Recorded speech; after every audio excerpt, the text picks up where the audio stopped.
Dr. MacArthur, thank you for your message that was biblically encouraging. Thank you. I want to ask you two, when you met each other for the first time, or when did you become aware of each other's ministries? Do you remember? I think I remember. He wouldn't remember.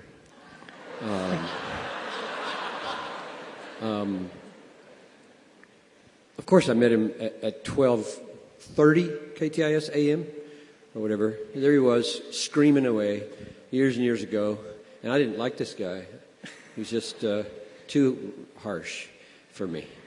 And and he came to speak at Bethel, whether it was a Founders Week or something, and we had breakfast together with John Sailhammer. And that's the first time we ever met. And I asked you the question, I'm trying to remember why I asked you this, whether I was thinking at that point about just leaving and going to Bethlehem, but because I don't remember the date. If you were starting over, how would you make sure evangelism happened in your local church, since I saw you as an expositor instead of an evangelist? And you said the first staff member I would add would be an evangelist. So that's my memory of our first encounter. It was at a restaurant that I think has gone defunct somewhere up in New Brighton. You remember the year? Would have been at the end of the 70s.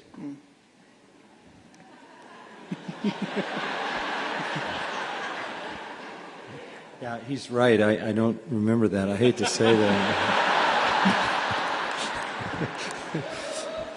But there was a real highlight in my life, and he was a part of that highlight. And he mentioned it earlier when I wrote the Gospel According to Jesus. I was so exercised because that no lordship theology was coming out of the heritage that was my heritage, in that sense. And when I wrote that book, I didn't know anybody outside of that group, really.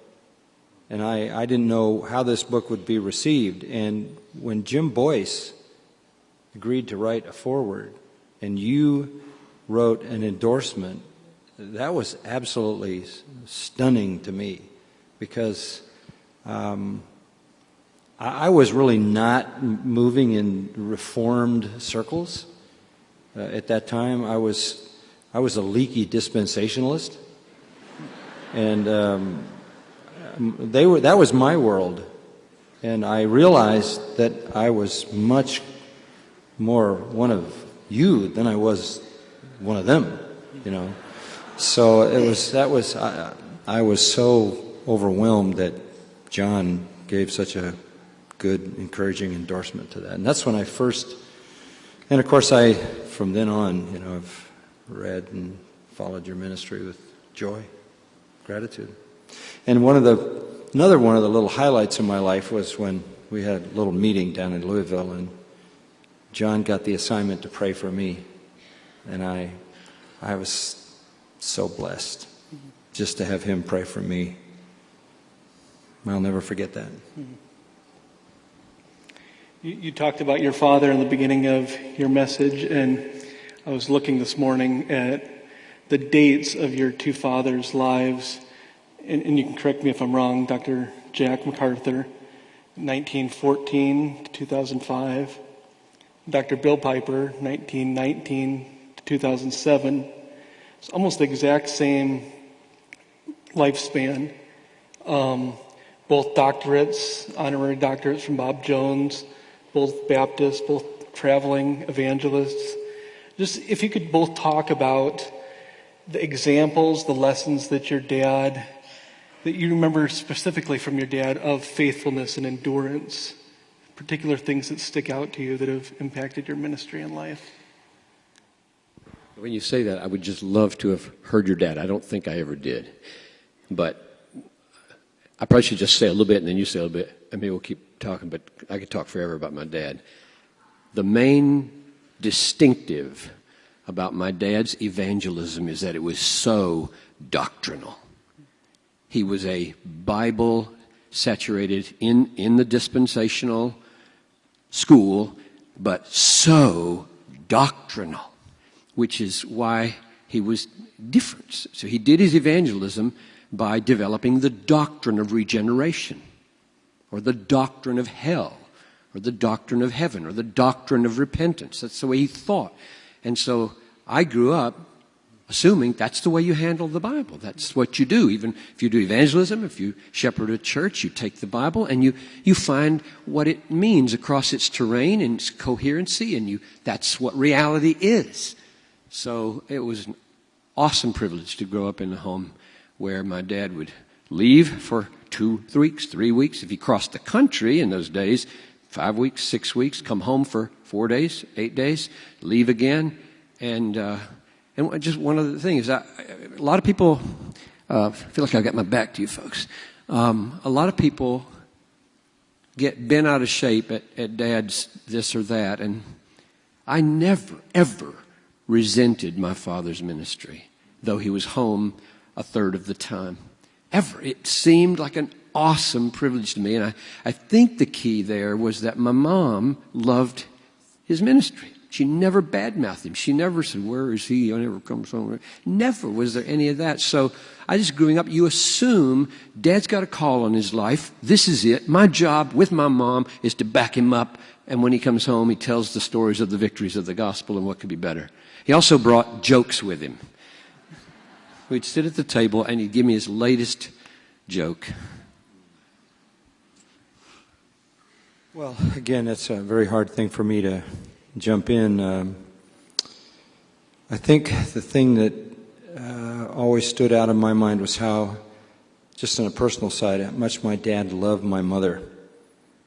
It was just a treasure to me. I learned how you're supposed to love your wife. He just loved her, and he loved his children in a unique way. Very endearing qualities. He also was an evangelist with Fuller Foundation, with Charles E. Fuller, traveling evangelist around the States. He was an evangelist at Moody in the years of William Culbertson when he was president of Moody. I think it was Culbertson. Anyway, somewhere in there. And he traveled all over in citywide meetings all over the Midwest and the East. He graduated from Eastern Seminary in Philadelphia, so he had all kinds of Eastern connections. So I had the same kind of experience as a kid living in California with my dad, going away for long periods of time on the train and doing citywide meetings and meetings here and there. And he even went overseas a couple of times to do some meetings. And like you, I never resented that. It was just a wonderful thing when he left and a wonderful thing when he came home. But eventually he became a pastor, and I had the privilege from my high school years on, junior high on, to sit under his ministry.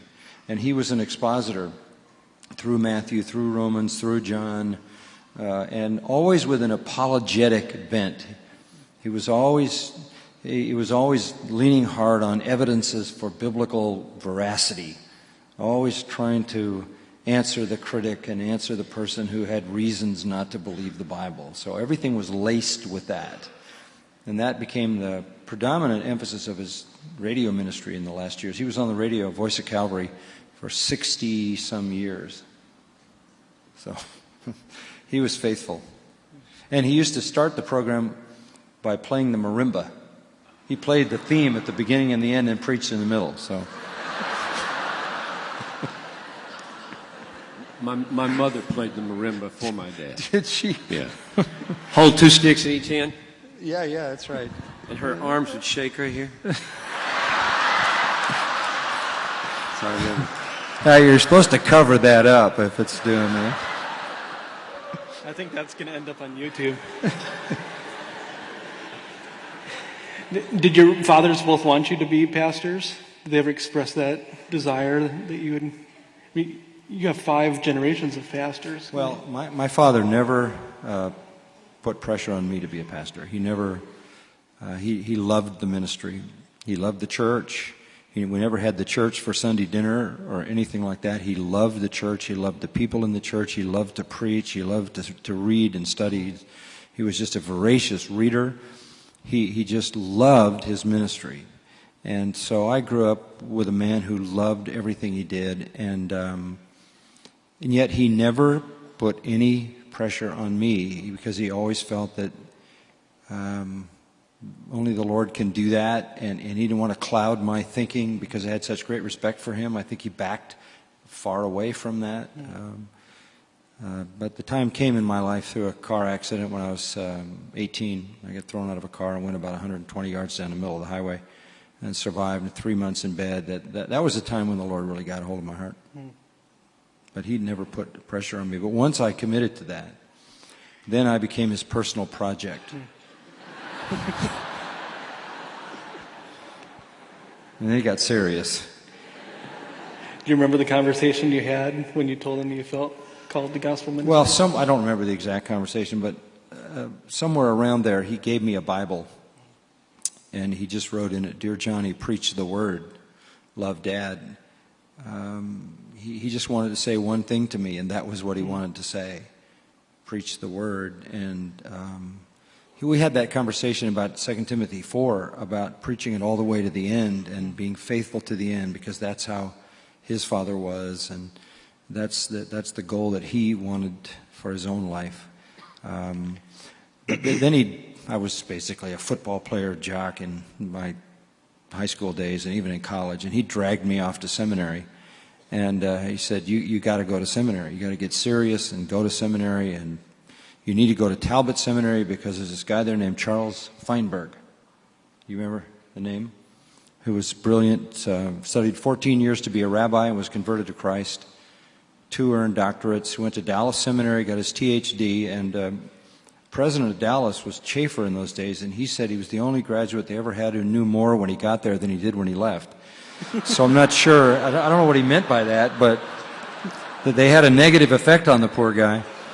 And so he left there and went to Johns Hopkins and did a PhD under William Foxwell Albright, who was a great Middle Eastern archaeologist, and he knew all kinds of languages. And so my dad had worked a deal with Feinberg to take me on as a personal project while I was in seminary, which he did.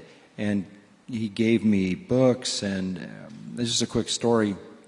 He called me into his office periodically in honor of my dad. I know he didn't tell me he was doing it because of my dad, but I know my dad was behind the scenes trying to shift my mental focus. And he would give me books to read, and he would have conversations with me, and even was in his home. I became a good friend with his son Paul, another good friend with his son John, and we spent a lot of time together.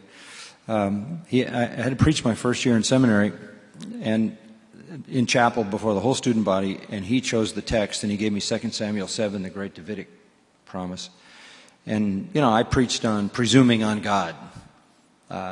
Nathan said, go build it, and God said, Nathan, I don't want him to do it, he's a man of blood, and so forth. And I preached on presuming God, which was like a massive missing of the point.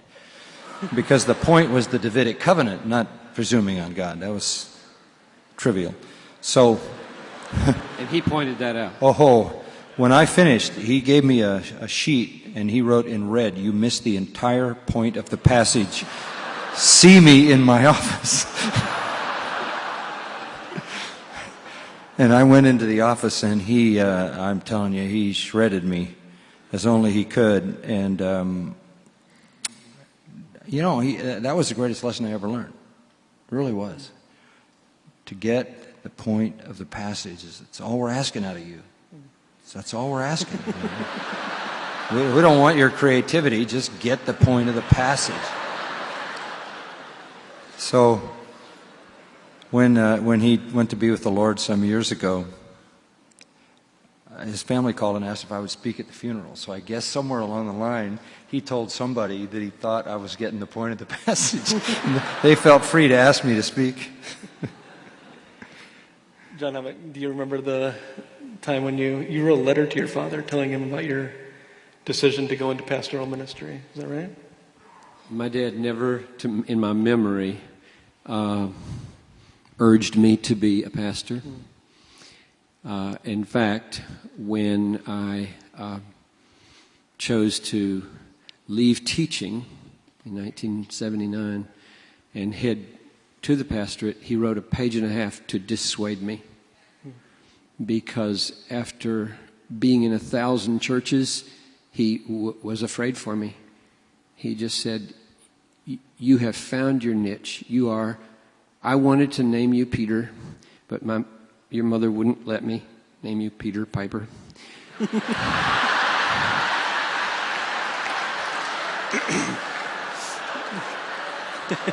We named you John, and that's who you are. You're the quiet, reflective type. You're not the proclaimer, and so you belong in the classroom. So stay there, because you're going to be eaten alive in the church. That was the letter, and I couldn't resist the call. And when I said, Daddy, I think I'm going to do this anyway, he said, good. I just wanted to make sure.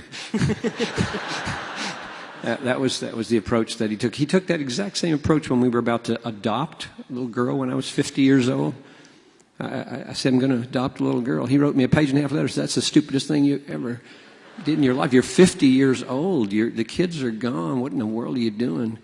And we couldn't shake that either. And after that was done, he said, she's beautiful. I love this little girl. So my dad, I guess, has a different way of encouraging in ministry. He really thought I had found my niche, and I think he was wrong about that. Did your dad get to hear you preach a lot? A little? Not a lot, but some.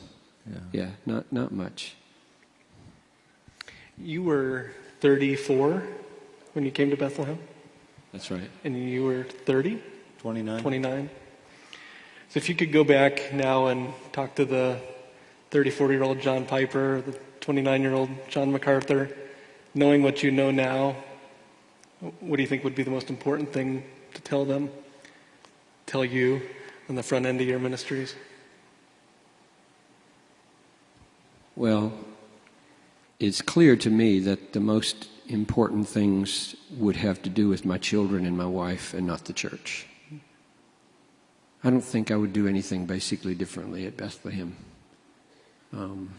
If I thought real hard about it, I might think of some tactical changes, but I think we work out of a pastoral model that's so simple, it's hard to change it. You know, it's just you open the Bible and you tell people what it means with all your heart and try to live it out before the people and figure out the other stuff as you go along. But the family, I could do better. I could really do better as a dad, I think, if I started over again. Nobody was talking in terms of shepherding a child's heart in those days. You know, it's a book title. If y'all don't know that title, I don't think I did very good at that. In fact, give you an illustration of I got an email from Nathan down there today. In it, you quoted Rick Gamache, who's pastor of a Sovereign Grace Church here in town.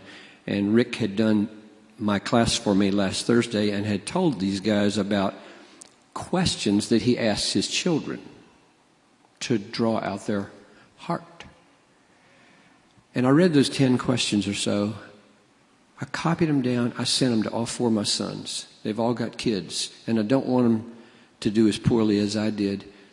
I think I was faithful to my kids. I went to all the soccer games. I tucked them in at night. I set an example for them. I had devotions every night, but I rarely drew out their affectional life at age, say, 13, 14, 15. And that has not set them up to be as effective, I think, in their lives as they might have been. So I would go to the John Piper at age 34, I think, and I would say, do better at supplementing your truth commitments with drawing out your wife's heart and drawing out your child's heart so that they find ways to express what's in here, not just what's in here. And I think I was naive about that because all that stuff sort of comes naturally for me. I mean, I'm an emotional guy. Easy for me to express emotions, positive, negative. I'm all over the map. But it doesn't come naturally. You have to, I think, draw it out. So that's the first thing that comes to my mind because it feels big now. And the boys are all grown. I've still got Talitha, which is a wonderful gift that I can now That's why I copied these 10 questions down, because, all right, she's 11, and it's not too late. Well, I think there's some of that with me. There was a lot less introspection spiritually going on in evangelicalism when I was 29 and coming into my church. I don't think people thought much about expressing feelings, at least in the world that I lived in. So I would think that would probably be more true of me, too, than it would be in later years. But I think for me that the real challenge when I was 29, I'm not a high-powered, type A steamroller guy, but I'm highly motivated. I don't know whether it's a natural gift or a spiritual gift to organize everything. And I think now I've let all of that go, and there's a natural, like you said, a simple, natural flow to the life of the church. But in the early years, I was always trying to reorganize everything and restructure it and just moving people around in different boxes. And they were all willing, they were sure, whatever, try this, try that, try this, try that. And I finally figured out that that's not what you should be doing. And I think the price was paid to some degree with my family because I was so busy doing all the study, and then on top I was coming up with all these different ways to structure and organize things. And I think I didn't give the time to Patricia in particular. And even though I was home, preoccupied, trying to stuff so many things in, the joke in our family is, calling Father, and they'd wave their fingers across my face, even when I was there. So I wasn't always easy to engage. I think I'm better at it now. You'd have to ask them. I hope I am. I think from the church's standpoint, patience. I've never been really a patient person with myself, particularly when I was young, and expecting everything to happen fast and being disappointed if it didn't happen at the pace that I thought it should happen at. Why can't people figure it out? Here it is. Do it. And it was Grace Community Church, but it was struggling to be Grace, So I think hopefully I've come to understand that a little better, and there's more patience with people. And, I was mentioning to somebody earlier, you preach the word strong and hard and bold and clear and straightforward and without compromise, and then you apply it with tenderness and compassion and grace and long-suffering with people. In the pulpit, it's clear, it's hard-hitting, it's firm, but when you come down and you shepherd these people, that's where you have to express, in the application of these great truths, the patience that endears them. You love them in the process and move them along gradually. And that's something I had to learn. I was thinking earlier today about both of you and of everybody in this room. You two probably receive more praise and more criticism at the same time. And just wondering specifically how you personally handle both the reception of praise, which you get a lot of, and the reception of criticism, which you get a lot of. How do you keep from being prideful on the one hand and overly discouraged on the other hand? And how do you process that when a high praise comes into you, or a harsh criticism, so that you're responding biblically? Well, that's part of what I want to talk about in the morning, but look, as I said tonight, this whole thing is a mercy. My salvation is a mercy. I'm not worthy of any of this, and I think I'm always amazed that God does what He does. Who's adequate for these things, as we were talking about? I think you just have to deal with things honestly, realistically, in the sense that God is not doing work on the basis of my abilities and my gifts and my power and my insight. And this is all, I'm just a tool or an instrument. I think part of the benefit of being in the same church for a long time is it reflects back all your strengths and weaknesses. If you just go from town to town to town, you might believe your press clippings.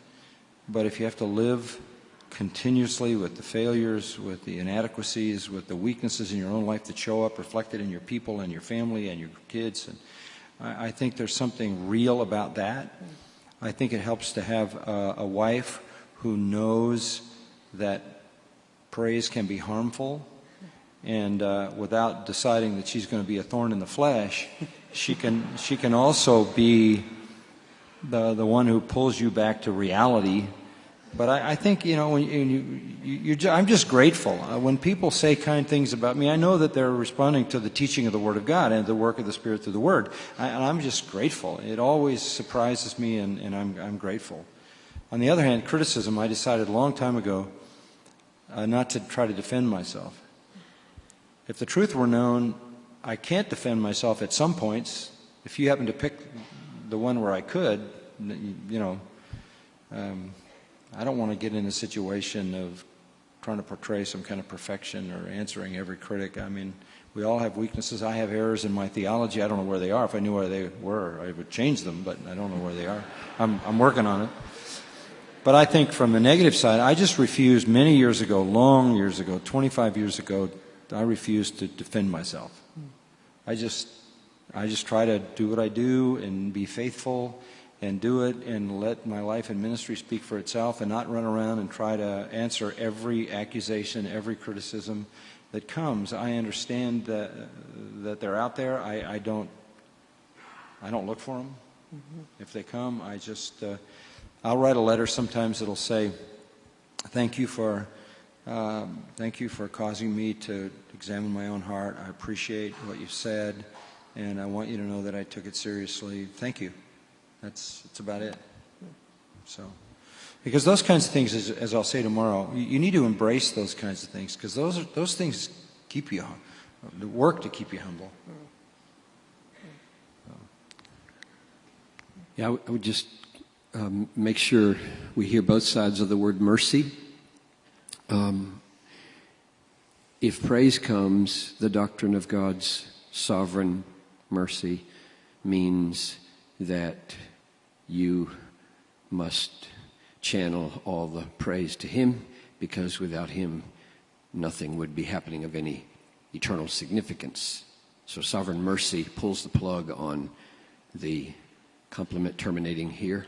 It also works for criticism, because what's devastating about criticism is that it seems to undo your standing with God or usefulness in the ministry. And since God gives us ministry by mercy and saves us by mercy, therefore people can't pull the plug on that, because I can roll not only the burdens of my pressures off onto the Lord, but the burdens of my sin. So I find it very helpful in counseling, and I counsel myself every day, that when somebody is feeling guilt for, say, the suicide of their son or a divorce or whatever, and they ask me, should I be feeling guilty? I say, I don't know, and it doesn't matter. If you spend your time trying to figure out whether you should be feeling guilty, you'll always come up with an ambiguity. So just relax and feel guilty, and then deal with it the only way that you'll be able to deal with it at the judgment day, because I promise you at the judgment day you'll feel guilty. Everything will be exposed. The heart will be laid bare. You'll have no argument at all. Guilty. And if you don't have a solution for that issue now, you may not then. So let's just relax. We're guilty as charged, and now I repent. Now, that's a little bit oversimplification, isn't it? Because some things we're not guilty of that we're accused of. And therefore we have to have people around us. Maybe that'd be another thing to say. I'm surrounded by people who I pray, I think, are not yes men at Bethlehem. Got a staff, and they hear what I hear, and they can say, yeah, you probably should take that into account. That's got some validity to it. Or they say, blow that away. That we don't see it that way. So having a community really, really matters. And the last thing I would say is, this is kind of a theological paradox that people don't like to hear, but the Lord I think, works on my pride by letting me sin so much. There's so many words come out of my mouth towards my wife, so many feelings towards people, so many, and that when I'm going my face and do this conscience thing, I don't know how he could say what he said. I have served to this day with a clear conscience. What planet does this guy live on? Are you in touch? I mean, there are women in the world. Ever had a thought? Good night. So I think he must mean something like, I keep real short accounts. Or, I mean, a totally clear conscience? Paul, give me a break. Am I being blasphemous here toward the Word of God? I think he dealt with it. Romans 7. He dealt with it. Well, sure, in Romans 7 he said, I do what I don't want to do, and I don't do what I ought to do, and I'm a wretched man. And a guilty conscience. Yeah. But he dealt with it. Yeah. It didn't accumulate. That's right. And so that's the point I took away, is this cultivated secret life of sin. That's the killer. Not that you never have a thought that you're ashamed of, or that you never say a word that you're ashamed of. Good night. So anyway, my point was, as I go on my face morning after morning, I got so much stuff to deal with here, I can't be pointing my finger too many places. And so when I stand in line down here and people say, thank you, thank you, thank you, thank you, I know what's going on at home. I know what's going on here. I've got so much stuff to deal with. I'm just saying, amazing, amazing. Like you said, if anybody gets saved, you just want to stand back and feel the thunder. And both of you, so many young pastors, missionaries, look up to you, read your books. As you counsel young men and women on the mission field, it seems like one of the truisms is that circumstances often confirm our calling. And, if you're good at something, fruit often comes with that. You've both had incredibly fruitful ministries. How do you think through the issue of faithfulness and fruitlessness? In other words, somebody is out there, they're in a small church, they're on a mission field, and a year goes by, 2 years go by, there are no converts, seeming no fruit. How do you think through, this might not be your gifting, you need to pull back from that, there's no fruit that's being produced, versus you need to just stick it out for another 10 years, 20 years, 30 years? Well, there's several ways to answer that question, but first of all, I'm not in charge of the results. And that's the point I'm going to make tomorrow from the text. Paul says, if our gospel be hid, it's hid to the eyes of those that have been blinded by Satan. I can't overpower that. And I learned this as a football player.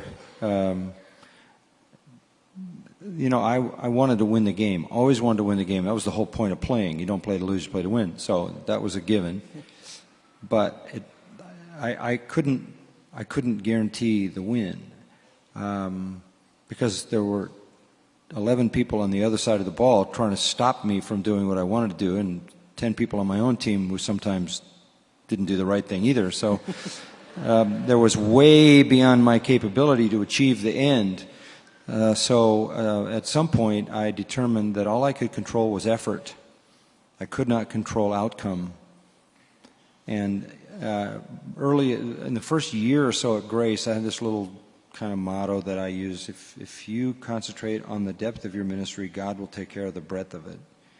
And my ministry hasn't changed since that first year in that small little church. It's all, for me, about the down and in and depth in the Scripture and in my own personal walk with the Lord and all of that. And breadth is something that God does. And I think you've got to come to that, or you're going to frustrate yourself comparing yourself with all kinds of other people and other situations. It doesn't not to say that if nothing happens, God wants you to stay there. He may want you to move.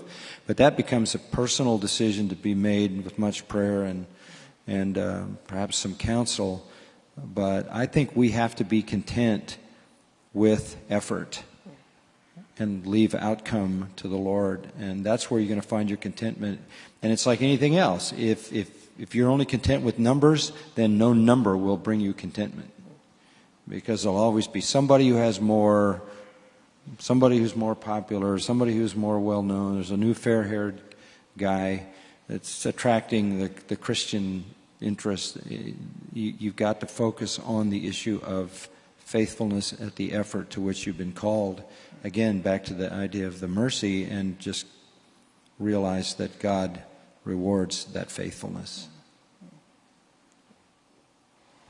I think the stories we hear about the Robert Morrisons, he was the first Protestant missionary to China, and this is the 200th anniversary of Protestant missions to China this year. 7 years before his first convert. Adoniram Judson, 7 years before his first convert. David Brainerd, same thing. There's a handful of these guys, and their stories are told over and over again. What's forgotten is that you don't choose to go to the mission field wondering if you will have gifts. Gifts are verified at home before you go. So I presume that the church, the community of believers in which these men were saved and began to mature, spotted in them spiritual gifts. And the function of the church, I think, in the discovery of our gifts and calling is to confirm gifts. And what's confirmed is not a skill that is ineffective. That's not a spiritual gift, I don't think. A spiritual gift is a skill that the Spirit anoints to be effective. The effect is not always just conversion. It's the pricking of consciences. It's the deepening of love for the Lord. It's the correcting of behavior. In other words, if you're in a small, what I tell young people at Bethlehem is if they're trying to discern, what does God want me to do? I say, just start doing what you love to do. Pray down blessing on it and see what people affirm. If you're in a small group, they're going to affirm that you're a helper and lover. You're going to affirm that you're an effective teacher or whatever. And so I presume that these missionaries had some experience where they did some ministry, and it blessed people. And then they had to believe God is for them, He's going to use them, and then they go. And we should be thankful that those early missionaries didn't have airplanes, because they would have been home, perhaps. If you have to get on a boat and ride for 6 months, you stick it out. Another year, another year, another year. Which may be why today we don't have the same kinds of stories, because it's just so easy to bail now, and it wasn't in those days. So I do think there must be, when it says, evidence of spiritual fruitfulness, when an elder must be apt to teach, didaktikos, I don't think that just means he's good at what he does and nobody gets helped. I think the evidence of being apt to teach is lights go on for people. They see things in the Word they hadn't seen. Affections are changed, and he then starts seeing as coming back to him, you've got a gift. That's what happened to me. 7th grade boys at Lake Avenue Church in Pasadena, then 9th grade boys, then the Galilean Sunday school class, then I assisted Lazor in Greek, and the word started coming. We understand you. We don't understand Lazor. You help make sense out of this. And I started feeling like maybe that's who I am. My identity arose in community. You can't go into the woods and figure out who you are. It just totally ambiguous. So you stay in the church and you love people and you do what you love to do, and suddenly you start to discover who you are in community. When you personally get discouraged and want to throw in the towel, where do you go biblically? Is there a particular passage or book that you find yourself returning to over and over and again? And where do you go outside the Bible? Is there a particular author or book that you return to over and over again when you're discouraged or downcast? Well, I don't tend to be that way. I don't know why. I'm not really I'm not a melancholy type of person. I just move to the next responsibility. There's no time for me to sit and feel sorry or feel bad. There's too much to do. I'll sometimes get discouraged, but the next task looms large. People have no idea what it is to preach week after week after week after week, year after year, decade after decade, to the same people who have recorded everything you've ever said. And then to speak in chapel at a college and chapel at a seminary and work on a book and do... For me, this is the track the Lord has put me on. I don't have time to sit and... if I have those kinds of moments, fleeting as they may be, I always think of the Apostle Paul.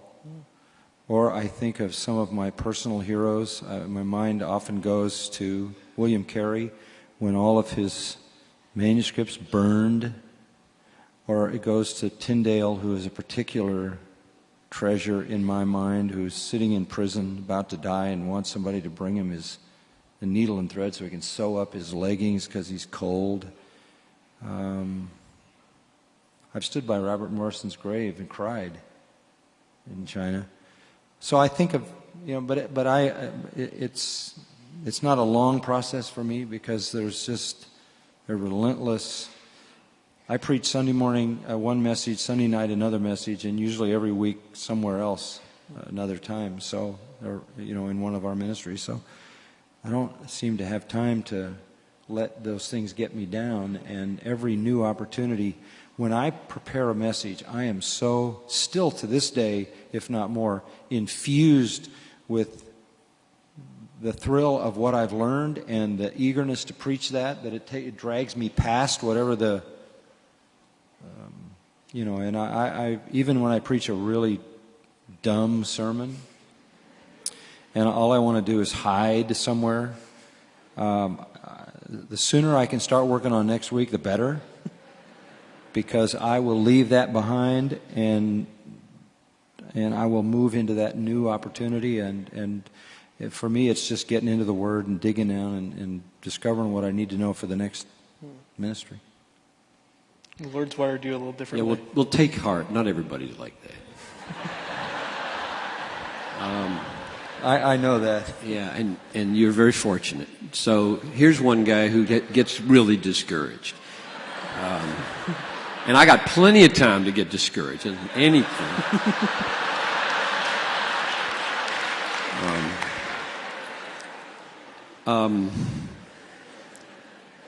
I pray probably the prayer, keep me and preserve me as often as I pray any prayer. And I mean keep me saved, because I think God uses means to cause us to persevere. And I mean keep me in the ministry. I don't want to be one of these short-lived people. And keep me married. Don't want to wreck it that way. And keep me. I pray that. Now unto him who is able to keep you, I pray that blessing down on me a lot. And the Lord has spared me. But stir in this. I'm 61. He's older than I am a little bit. We have passed through seasons, and there is something to men in midlife crisis. I remember sitting in, where was Ben Patterson pastor out there? Irvine? So he's sitting in Ben Patterson's house. He's on vacation. He's the pastor of Irvine. He planted the church. And they gave us their house so if we'd preach for them on Sunday and have a little week's vacation there. And I remember, I was 40, sitting on the steps halfway through vacation, sobbing. Noel comes down the steps. What's wrong? I said, I don't have a clue.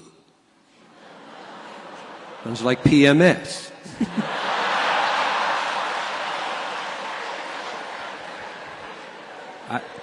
I just said, I don't know if I want to stay. I don't know if I want. I don't have a clue why I'm so sad. And that season lasted several years, and the grace was that I could still function. It lasted several years? Mm-hmm. I've met people like him before. I had a church chairman named Roland Erickson, and Roland would ask me, define depression. He didn't have a clue. It was like Gazornenplatt. So if you don't know it, you don't know it. You're okay. Just stay there. Well, I feel like I'm missing a great experience. I was listening to an author the other day, and they said, "What's the best thing about writing?" And she said, "The last page." And so what's great about depression is the light at the end of the tunnel. Nobody enjoys being depressed in the middle of it. But one more thing, as far as solutions go, I have spent, goodness knows how much effort developing a theology of suffering. This conference exists to answer that question. I want to last. I want to stand.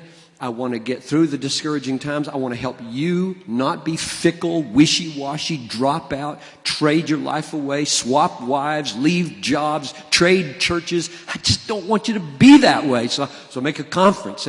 And we're talking about this thing started tonight with these endless sufferings of the Apostle Paul.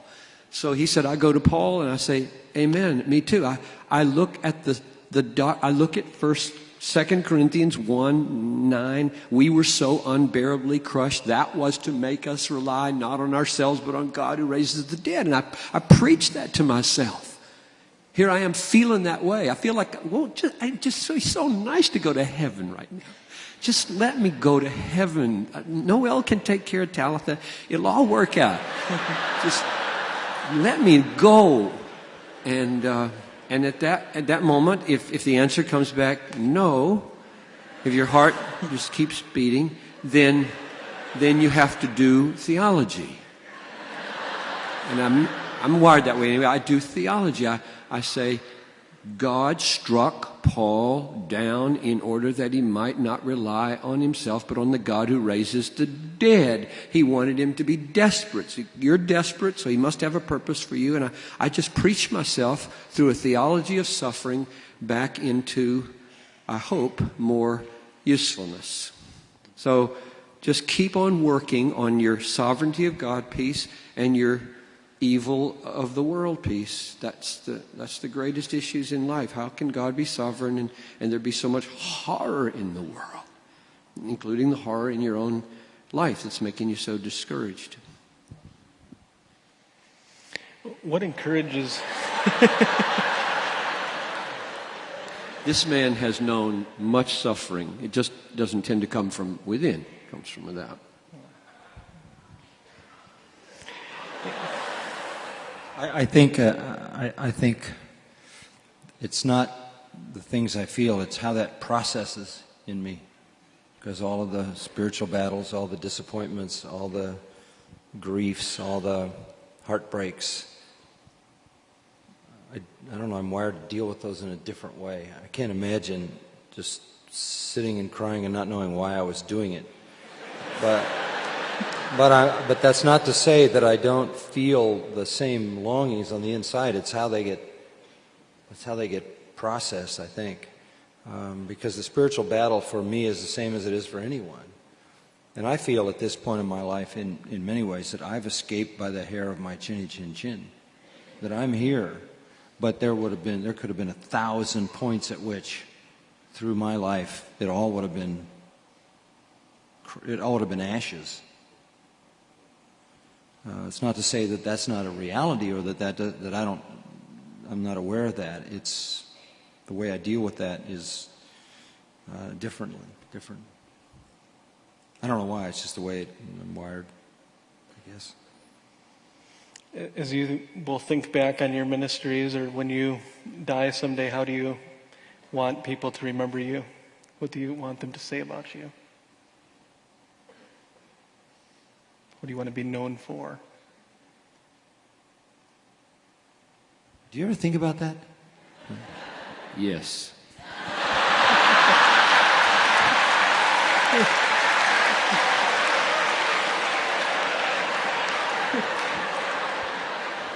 every funeral.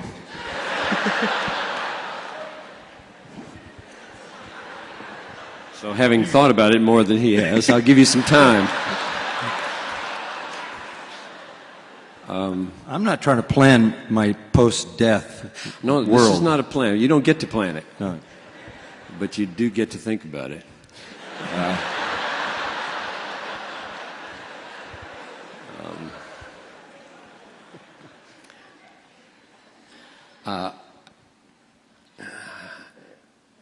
I'd like them to say that I was humble, and I don't think they will. I'd like them to say that he was, I'd like all my sons to say he was a really tender-hearted, sensitive, understanding father, and I think they'll say other things. I'd like my church to say he was a really there for us, and I don't think they'll say that. So you might ask them, why aren't you changing your lifestyle? And I've tried, and I'm still working at it.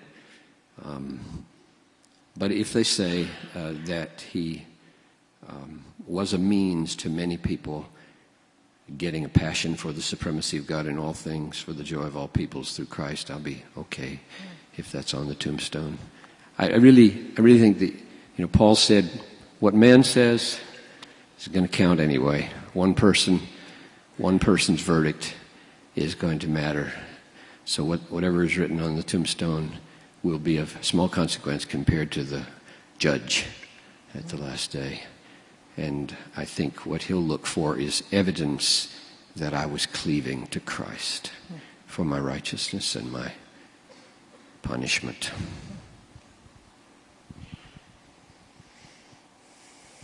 John, do you want to close us in prayer?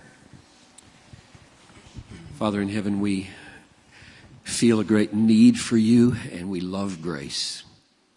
We love mercy. We love the fact that our ministry is given by mercy. Our salvation is given by mercy. Our breath is given by mercy. Our singleness is given by mercy, and our marriage is given by mercy, and our children are given and taken by mercy.